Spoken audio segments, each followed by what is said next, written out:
The soul of our country is under attack. Our enemies plot, create chaos, and threaten the American dream. I'll put our American security and prosperity first, and I'll give us the common sense leadership America so desperately needs. I'm Will Hurd. I'm running for president. There you see the newest entrance to the 2024 Republican primary, former Texas Congressman Will Hurd, who joins us now. Great to have you in person here on the show. You are a veteran of the CIA. You know Russia really well, so I want to start there. What is your sense of what is happening on the ground and what you heard from Secretary Blinken? Well, first and foremost, one of the things that's most disappointing to me is that the only thing we've been hearing out of the Biden administration, the Biden White House, is that we're actively monitoring. There's another word for that. That's wringing your hands and doing nothing. And when there is uncertainty, look, when there's uncertainty and chaos, that's actually an opportunity. That's actually an opportunity for us to double down on our friends. You know, we had intelligence reports that suggest that this was going forward. We should have been planning with our allies. We should have been planning with the Ukrainians on how to take advantage of this opportunity. We should be supporting the Ukrainians more. I think that even goes as far as doing a no-fly zone and helping them enforce that, a no-fly zone. And what we've also learned, and the thing that I get frustrated, is old-fashioned concept of escalation. You know, the Biden administration is always talking about we can't do something or we can't help our allies because we're going to escalate. What did Vladimir Putin do when he had somebody barreling down the highway to come to Moscow? He didn't escalate. He backed down. He capitulated. Yeah. And so we should learn from that. And look, it's not just Joe Biden. It's unfortunate the two leading Republican nominees for president, Donald Trump and Ron DeSantis, policy on Ukraine is wrong. I wish they would stop fighting with American companies like Disney and be more interested in supporting our allies against attacks against democracy. And this is important. And one of the things that I was concerned that Secretary Blinken said, he said, help the Ukrainians take back land that they lost in the last 16 months. How about we take back land that they lost since 2014?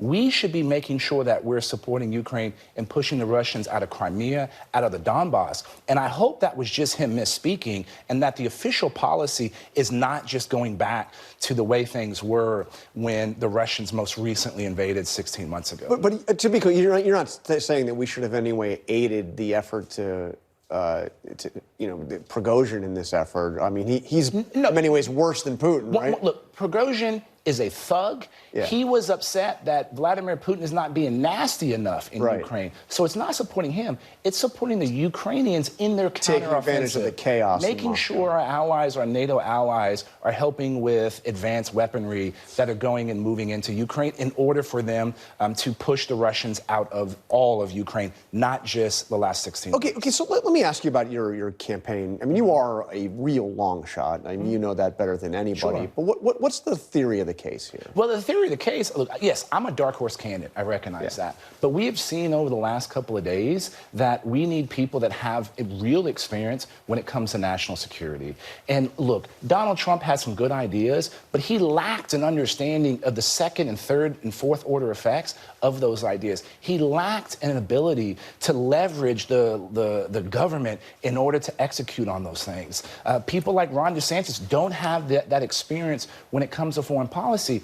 And it's at a time when the Chinese government is expanding its footprint in a place like Cuba. Hypersonic missiles in Havana would be able to get to Miami in 3.5 minutes. They would be able to get to Washington, D.C. in 14 minutes, right? And why has this been allowed? It's because the last two administrations, President Biden and President Trump, has failed in the Western Hemisphere to build our allies. And why should every American care about this? Every American should care because the Chinese government is trying to surpass us as a global superpower. And if they do that, that is going to affect our 401ks. It's going to affect our ability of kids to get good paying jobs. And so we need to be building our posse, right? We need to be having these strong alliances in order to do this. And guess what? People are asking these questions and concerned about this. 65% of Americans are concerned that robots are going to take their job. right? Maybe a legitimate concern. Look, it's a legitimate concern, but I held the first hearing on AI when I was in Congress. I wrote the first national strategy on AI. These are the issues that people are talking about. So we need a candidate who's not afraid of Donald Trump, but also has a vision for the future. Can I ask, you have talked a lot about, overcoming division, and you sound a little bit like some of the people talking about a third party run, the so-called no labels movement. If you don't win the Republican nomination, could you see yourself supporting a third-party candidate or being part of a third-party run? Look, my goal and my focus is winning the Republican nominee, right? I'm in this to win it. I know how to do this. Nobody thought a black Republican could win in a 72% Latino district, and nobody thought I could win re-election. I know how to do that, and the way to do it is simple. Engage and go to places where people don't expect you to go.